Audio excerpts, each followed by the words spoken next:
আসসালামু আলাইকুম রহমতুল্লাহ। এমএস ওয়ার্ডের দ্বিতীয় ক্লাস নিয়ে আমি আছি রকি। তো আজকে আমরা দেখব এমএস ওয়ার্ডের টুলস গুলো কিভাবে ব্যবহার করে থাকে। এমএস ওয়ার্ড রান করার পর আমরা এখানে সর্বপ্রথম হোম মেনুর মধ্যে আমাদের প্রথম আছে নিউ হচ্ছে আমরা কোনো ফাইল রেডি করার জন্য আমাদের একটা নিউ পেজ নেওয়া লাগবে। আমি নিউতে ক্লিক করলাম, নিউতে ক্লিক করে আমরা এখানে ব্ল্যাঙ্ক ডকুমেন্টে ক্লিক করলে দেন আমাদের একটা নিউ পেজ আসে। হ্যাঁ, এরপর আমরা যদি নিউ পর দেখি ওপেন হচ্ছে আমরা পুরাতন ফাইলগুলো, যেমন আমি চাচ্ছি কি আমি গতকাল একটা কাজ করছি সেটা এখন অন করব, তাহলে অন করতে গেলে সেটা আমরা ওপেনে গিয়ে অন করতে হবে। আমি ওপেনে ক্লিক করলাম, ওপেনে ক্লিক করে যেমন আমি এখান থেকে আমার এই ফাইলটাকে অন করব, আমি জাস্ট ফাইলে ক্লিক করলে আমাদের ওপেন হয়ে যাবে। এরপর হচ্ছে ইনফো হচ্ছে যেমন আমি এখানে প্রটেক্ট ডকুমেন্ট হচ্ছে প্রটেক্ট ডকুমেন্টে যদি যাই এখানে হচ্ছে ইনক্রিপ্ট উইথ পাসওয়ার্ড হচ্ছে আমি একটি ফাইল আমি চাচ্ছি শুধুমাত্র এটাকে পাসওয়ার্ড দিয়ে রাখবো, আমি ছাড়া বা আমার পাসওয়ার্ডটা যে জানবে না সেটা অন করতে পারবে না। তো যেমন আমি এখানে ইনক্রিপ্ট উইথ পাসওয়ার্ডে গেলাম, পাসওয়ার্ডে যাওয়ার পর আমি একটা পাসওয়ার্ড দিলাম আমার মতো করে, জাস্ট ওকেতে ক্লিক করলাম, আবার রিএন্টার পাসওয়ার্ড দিলাম, দেওয়ার পর আমি ওকেতে ক্লিক করে দিলাম।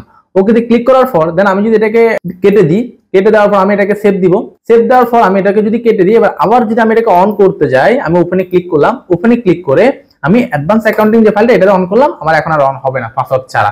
তাহলে পাসওয়ার্ড দিতে গেলে আমাদের যে পাসওয়ার্ডটা দিছিলাম সেই পাসওয়ার্ডটা দিয়ে আমাদেরকে এই ফাইলটা খুলতে হবে। এটা হচ্ছে আমাদের ইনফোতে প্রটেক্ট ডকুমেন্টের কাজ। এরপর যদি আমরা একটু নিচে আসি, দেখেন এখানে ম্যানেজ ডকুমেন্ট হচ্ছে অনেক সময় আমাদের এমন হয় যেমন আমি একটা ফাইল করলাম, আমি একটা নিউ ফাইল নিলাম, ফাইল নেওয়ার পর আমি এখানে লিখলাম আল্লাহ মহান লিখার পর এই ফাইলটাকে আমরা সেভ করে নেই, এই ডাটাটাকে আমরা সেভ করে নেই, জাস্ট আমি এটাকে কেটে দিব। কেটে দেওয়ার পর এই ফাইলটা আমি কোনো কারণে ভুলবশত বা কোনো কারণে আমাদের ফাইলটা কেটে গেল, কেটে যাওয়ার পর এটা তো আমার সেভ করা হয় না, তাহলে এই ফাইলটা আমরা কিভাবে আবার রিকভার করব? রিকভার করতে গেলে আমাদের ফাইলে ক্লিক করবেন, ফাইলে ক্লিক করে দেন আমরা এখানে ইনফোতে যাব, ইনফোতে গিয়ে ম্যানেজ ডকুমেন্টে ক্লিক করবেন। ম্যানেজ ডকুমেন্টে ক্লিক করার পর এখানে রিকভার আনসেভড ডকুমেন্ট যে অপশনটি আছে এখানে ক্লিক করবেন। ক্লিক করলে সর্বশেষ দেখেন আমাদের এইটা নিয়ে আমরা কাজ করছিলাম আল্লাহ মহানে ক্লিক করে ওপেনে ক্লিক করলে যে লেখাটা আমরা লিখছিলাম ওটা অন হয়ে যাবে। এরপর হচ্ছে সেভ হচ্ছে আমরা কোন একটা ডাটা, যেমন আমি একটা কাজটা করলাম, কাজটা করার পর আমি ডাটাটাকে সংরক্ষিত রাখবো, সংরক্ষিত রাখতে গেলে আমাদের ডাটাটাকে সেভ করতে হবে। সেভ করার জন্য আমরা ফাইলে যাব, ফাইলে গিয়ে আমরা সেভে ক্লিক করব। সেভে ক্লিক করে আমরা আমাদের একটা লোকেশন সিলেক্ট করতে হবে। লোকেশন সিলেক্ট করার জন্য যেমন আমাদের এখানে অনেকগুলো ড্রাইভ থাকবে, ড্রাইভগুলো বেসিক্যালি ডিপেন্ড করে আপনার কম্পিউটারের স্টোরেজের উপর, আপনার কতটুকু আপনার স্টোরেজ আছে সেটার উপরে। যেমন আমার এখানে 2 TB আছে, তো 2 TB আমি আমার মতো করে আপনার ড্রাইভ দিয়ে নিছি, আপনাদের হয়তো 2টো থাকতে পারে, 3টো থাকতে পারে। তো এখান থেকে যাই থাক ড্রাইভ, আমাদের একটা জিনিস সবসময় মাথায় রাখবো, আমরা কখনো আমাদের ইম্পর্টেন্ট ডাটাগুলো আমরা সি ড্রাইভে সেভ করবো না। সি ড্রাইভকে আপনি অ্যাভয়েড করে অন্য যে কোনো ড্রাইভে সেভ করতে পারেন। কেন সি ড্রাইভে সেভ করবেন না? যখন আপনার কম্পিউটার সমস্যা দিবে, আপনি যখন এটাকে ওএস দিবেন, ওএস দিতে গেলে আমাদেরকে সি ড্রাইভটাকে ফরম্যাট করে দিতে হয়। সি ড্রাইভটাকে ফরম্যাট করে দিলে আমাদের আর কোনো ডাটা থাকে না, এজন্য আমরা কখনো সি ড্রাইভে সেভ করবো না। যেমন আমি ডি ড্রাইভে সেভ করবো, ডি ড্রাইভে ক্লিক করলাম, আমি ডি ড্রাইভটাকে সিলেক্ট করে এখানে নিউ ফোল্ডার নাম আমি চাইলে ফোল্ডার করে রাখতে পারি। তো ফোল্ডার করে রাখলে সুবিধা হচ্ছে, আমি যদি আপনাকে একটা এক্সাম্পল দিই, আপনি তো অনেক জায়গায় আপনি ঘুরেন, ট্রাভেল করেন, তো ট্রাভেলে আপনি যখন ট্রাভেলিং করেন, আপনি যেমন কক্সবাজার গেছেন, কক্সবাজার আপনি অনেকগুলো ছবি তুলছেন, আপনি রাঙ্গামাটি গেছেন, রাঙ্গামাটি অনেকগুলো ছবি তুলছেন, আপনি সেন্ট মার্টিন গেছেন, সেন্ট মার্টিন অনেকগুলো ছবি তুলছেন। তো সবগুলো ছবি যদি আপনি একটা ফোল্ডারে রাখেন, যখন আপনার ইচ্ছে হয় যে আপনি শুধুমাত্র রাঙ্গামাটির ছবিগুলো দেখবেন, তখন কি আপনি দেখতে পারেন?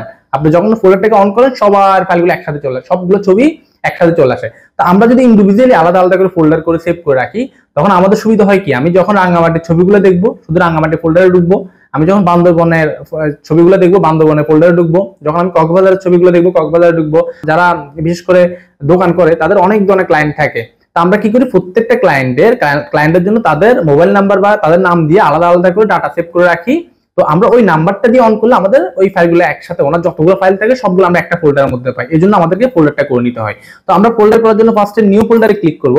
নিউ ফোল্ডারে ক্লিক করার পর আমাদের দেখেন একটা নিউ ফোল্ডার ক্রিয়েট হয়ে গেছে, সাথে সাথে ওই নিউ ফোল্ডারের মধ্যে যে লেখাটা, ওই লেখাটা একটা ব্লু হয়ে ডার্ক হয়ে আছে। আমি জাস্ট এখান থেকে ব্যাগ স্পেস দিয়ে কেটে দিব, কেটে আমরা আমাদের একটা নাম লিখলাম, যেমন আমি লিখলাম নিউ ডাটা, আমাদের একটা ফোল্ডার লিখলাম, এটা হচ্ছে আমার এই ফাইলের নাম।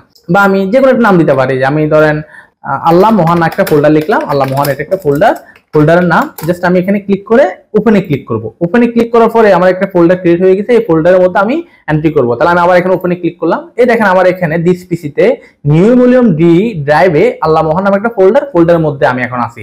এবার এখানে হচ্ছে ফাইল নেম, ফাইল নেম হচ্ছে আপনি যে ফাইলের কি নাম দিবেন। যদি আপনার সিভি হইতো আপনি সিভি দিতেন, আপনি যদি একটা অ্যাপ্লিকেশন লিখতেন তাহলে অ্যাপ্লিকেশন লিখতেন, তাহলে আপনি যে কাজই করেন সেই নামটা এখানে আপনি উল্লেখ করে দিবেন, তাহলে আপনার পরবর্তীতে খুঁজে পেতে আপনাকে সহযোগিতা করবে।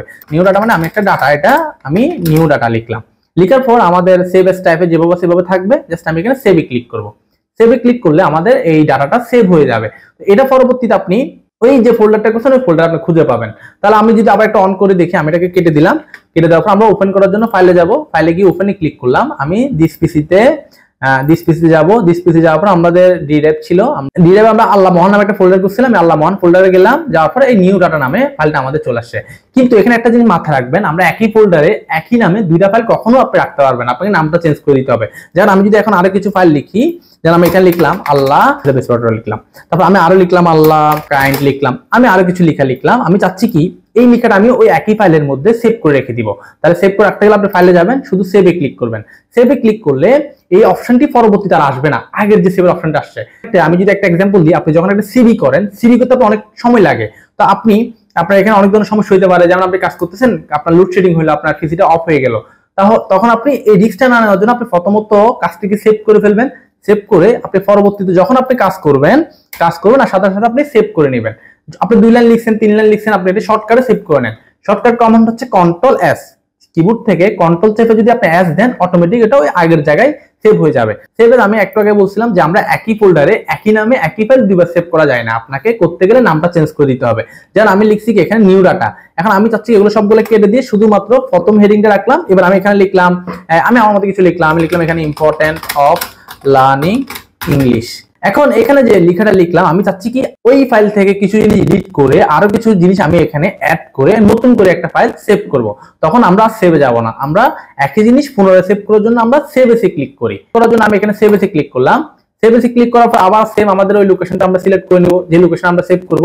আমি এখানে দিস পিসিতে গেলাম, দিস পিসি যাওয়ার পর এখানে আমরা ডিরাবে যাব, ডিরাবে যাওয়ার পর আমরা এখানে আল্লাহ মহানে যাব, আল্লাহ মহান এই ফোল্ডারে গিয়ে এবার আমরা এখানে নামটা চেঞ্জ করে দেব। যেহেতু আমাদের নিউ ডাটা নিয়ে একটা ফাইল আছে, আমরা পরবর্তীতে নিউ ডাটা দিয়ে সেভ করতে পারবো। আমি নিউ ডাটার সাথে একটা টুল লাগা দিতে পারি, বা আমি চাইলে এখানে আমি নামটাও চেঞ্জ করে দিতে পারি। আমি এটা লিখলাম নিউ ফাইল, লিখলাম নিউ ফাইলে লিখতে পারি, আমি আমার মতো করে একটা নাম দিয়ে নিতে পারি। তো এরপর আমি আবার সেভ দিলে আমার সেভ এস আমার এখন দুইটা ফাইল হয়ে যাবে। আমি যদি এটা কেটে দিই, আমরা আবার ওপেনে যাই, দেখেন আমরা ফাইলে গেলাম, ওপেনে যাওয়ার পর যেখান থেকে আমরা ওপেন করছিলাম, আমরা ডি ড্রাইভে আল্লাহ মহান নামে ফোল্ডারে নিউ ডাটা নামে একটা ফাইল, নিউ ফাইল নামে একটা ফাইল। আমি নিউ ডাটাতে ক্লিক করলে আমার এখানে প্রথম যে 4টা লাইন ছিল ওগুলো আসছে। পরে যদি আবার আমি এখানে ফাইলে যাই, আবার একইভাবে আমি যদি এই নিউ ফাইলে ক্লিক করি, দেখেন আমাদের শুধু ওই 2টা লাইন আসছে। এটা হচ্ছে আমাদের সেভ এস এর কাজ। মানে সেভ এর কাজ হচ্ছে আপনি প্রথমত যে ডাটাটা আপনি কাজ করবেন তাকে সেভ করবেন, আর সেভ এস এর কাজ হচ্ছে একই জিনিস পুনরায় আপনি সেভ করবেন। যে কাজটা আপনি করবেন সেটাকে আপনি পুনরায় সেভ করার জন্য আমরা সেভ এসে ক্লিক করি।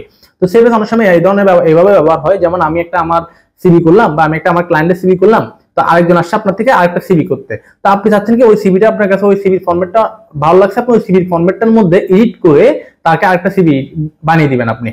তো আপনি ওই ফাইলটাকে অন করে আপনি যদি ওটার মধ্যে কাজ করে ওখানে সেভ দেন, তাহলে তো আগের যে ডাটাটা ছিল, যে ক্লায়েন্টের আপনার সিভিটা ছিল, তার সিভিটা আর থাকবে না। তো তার জন্য আমরা কি করি, আগে ওই ফাইলটাকে অন করে আমরা সেভ এস করে নিই, সেভ এস করে নতুন ক্লায়েন্টের নাম দিয়ে সেভ এস করার পর দেন আমরা এখানে এবার এডিট করতে পারি। তখন আমার আগের ক্লায়েন্টের ডাটাটাও আমাদের কাছে সংরক্ষিত থাকে, পরবর্তী ক্লায়েন্টের ডাটাটাও আমার কাছে সংরক্ষিত থাকবে।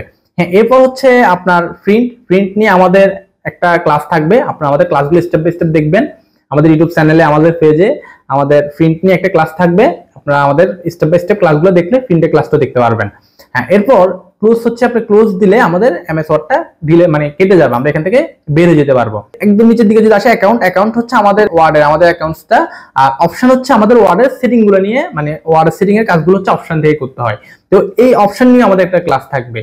আপনারা যদি আমাদের ক্লাসগুলো স্টেপ বাই স্টেপ দেখেন, ইনশাআল্লাহ আপনারা অপশনের ওয়ার্ডের টোটাল সেটিংটা আপনারা বুঝতে পারবেন। তো আজকের ক্লাসটা আমাদের এই পর্যন্ত থাক, আমরা পরবর্তী ভিডিওতে আমাদের পরবর্তী টুলসগুলো নিয়ে আমরা আলোচনা করব।